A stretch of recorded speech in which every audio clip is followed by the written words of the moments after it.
À seulement une semaine du gigantesque événement UFC 320, où 2 ceintures de champion seront mises en jeu, la tension monte autour du Common Event entre Cory Sandhagen et Merab Dvalishvili. Sandhagen a publié sur Instagram une déclaration avertissant le champion qu'il repartirait cette fois avec la ceinture. Mais Merab, lui, n'a aucune intention de reculer. Bien au contraire, il répète avec insistance qu'il échangera les coups debout avec Cory. Au départ, les fans pensaient qu'il plaisantait. Pourquoi Dvalishvili abandonnerait-il le style qui l'a mené au titre? Mais l'intrigue s'est intensifiée lorsque son entraîneur de longue date, Ray Longo, a révélé que le champion progressait dans tous les domaines, pas seulement en lutte, et a même laissé entendre qu'il possédait désormais une puissance de frappe capable de mettre Cory KO. La grande question, à l'approche de l'UFC 320, est donc simple mais lourde de sens. Merab restera-t-il fidèle à son style habituel, incessant et étouffant, qui lui a valu la ceinture, ou est-il réellement décidé à transformer ce combat en démonstration de striking? Dans tous les cas, Ray Longo a assuré que, durant ce camp, Dvalishvili est un animal totalement différent. Et s'il choisit vraiment de tester ses points, Sandhagen devra se préparer à affronter une version du champion que le monde n'a encore jamais vue. Pour un gars qui n'a encore jamais remporté le grand trophée.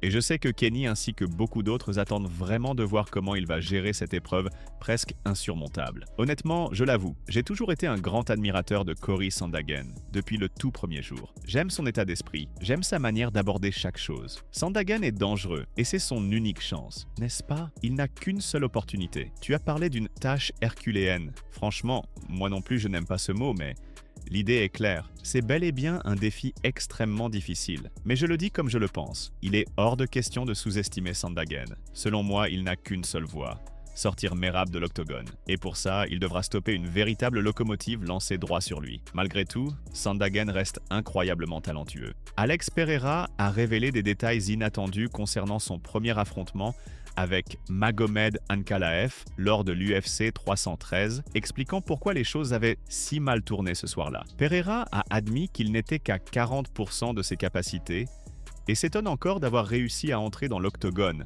après un camp d'entraînement aussi éprouvant. Ce combat, déjà entouré de polémiques, a ensuite pris une autre tournure quand on a appris qu'Ankalaev avait également ses griefs. Entre les rounds, il se plaignait à ses seconds en affirmant que Pereira semblait huilé, trop glissant, ce qui perturbait ses tentatives de contrôle et de lutte. Pourtant, il faut souligner que Magomed n'a jamais réussi à amener Alex au sol.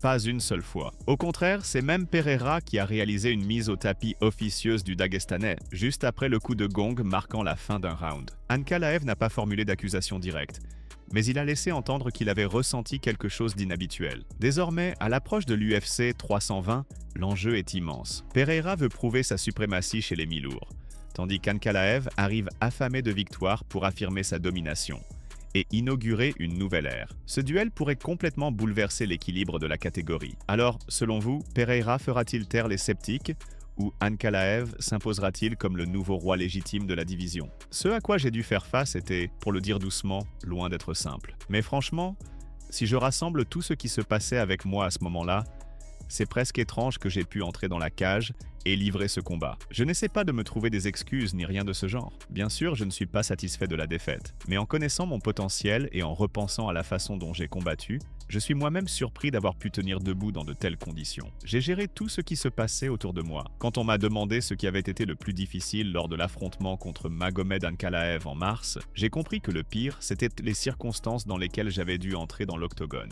Pour être honnête, ce soir-là, j'étais à peine à 40% de ma forme habituelle. Oui, exactement, 40. Aujourd'hui, ce sera différent. Même si je me présente au moins à 50%, ces 10% supplémentaires feront une énorme différence. Je vais prouver à tout le monde, je ne laisserai pas le moindre doute. La légende de l'UFC Wanderlei Silva a été mise KO à la suite d'une bagarre éclatée, juste après un combat complètement fou lors du Spartan Fight Night 2. Silva faisait son retour dans la cage face à l'ancien double champion du monde de boxe Acelino Freitas. Malgré un avantage de 44 livres sur son adversaire, le hachoir humain n'a pas su en profiter. Au cours de l'affrontement, Silva a été sanctionné de 2 points pour des coups de tête répétés, avant que l'arbitre n'interrompe le combat au milieu du 4e round et ne le disqualifie. Mais le chaos ne s'est pas arrêté là. Immédiatement après la fin, une bagarre générale a éclaté sur le ring, les membres des deux camps échangeant des coups. À un moment donné, Silva a encaissé un crochet monumental, venu d'un individu non identifié, et s'est effondré, inconscient, sur le sol. Il a aussitôt été transporté à l'hôpital San Luis, dans le sud de São Paulo. Heureusement, son manager a ensuite donné des nouvelles rassurantes. Silva a pu quitter le ring par ses propres moyens avant d'être placé sur une civière et dans une ambulance,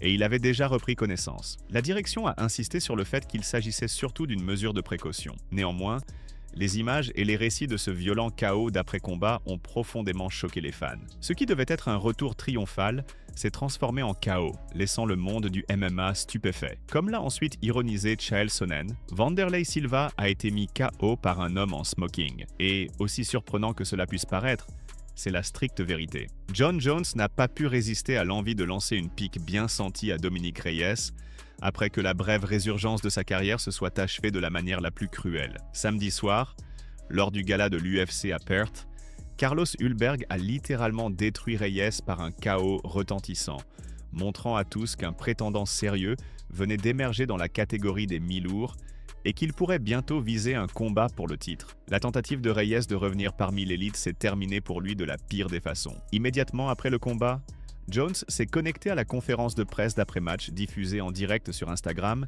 et a posé une seule question, simple mais acérée. Est-ce que Dominick a encore gagné? Une remarque dans le plus pur style de Bones, fine mais tranchante, visant un rival qui, depuis leur affrontement en 2020, ne cesse de répéter qu'il est celui qui a su l'arrêter. La réaction des fans a été instantanée. Certains riaient, d'autres secouaient simplement la tête. Mais cette pique a eu d'autant plus d'impact compte tenu des événements. Il se pourrait bien que cela marque la fin de la carrière de Dominick Reyes à l'UFC. Même s'il n'a pas encore fait de déclaration officielle, le chaos brutal infligé par Ulberg a immédiatement propulsé Carlos au premier rang pour une chance au titre. Tout dépend désormais de l'issue du combat entre Jiri Prochazka et Khalil Rountree. Il faut rappeler cependant que Jiri et Khalil ont déjà eu leur opportunité de ceinture et qu'ils se sont inclinés. Carlos, lui, est un nouveau visage. Et si c'est lui qui obtient la prochaine chance, les supporters ne devraient pas être surpris, quel que soit le résultat du duel entre Jiri et Khalil. Voyons maintenant ce qu'a déclaré Carlos lui-même après sa victoire éclatante de la nuit dernière. Je suis prêt à servir de remplaçant la semaine prochaine. Qu'il m'envoie à Vegas, j'y serai. Aujourd'hui, je ne vais ni manger ni boire. Je passerai un peu de temps avec ma famille et, si nécessaire, je monterai dans la cage pour couvrir n'importe qui lors de ce combat pour la ceinture. En ce qui concerne la semaine prochaine et ce duel pour le titre, m'ont-ils donné une réponse claire sur mon rôle de remplaçant? Pas encore, mais j'ai déjà annoncé que, quoi qu'il arrive, je prendrai l'avion. Hunter m'a dit « Oui, tu monteras à bord de l'appareil, un jet privé, et nous serons là. Donc, au minimum, nous serons présents. » J'ai précisé que si c'était requis, je ferai la coupe, je garderai mon poids au strict minimum et je serai prêt. Mais frère, ce genre d'opportunité ne se refuse pas, n'est-ce pas? Tu as entièrement raison, totalement. Et je vais le dire ainsi, si on parle d'un combat pour la ceinture chez les mi-lourds la semaine prochaine, j'ai gagné le droit d'y être. Cela fait longtemps qu'on n'a pas vu une performance aussi marquante dans cette catégorie.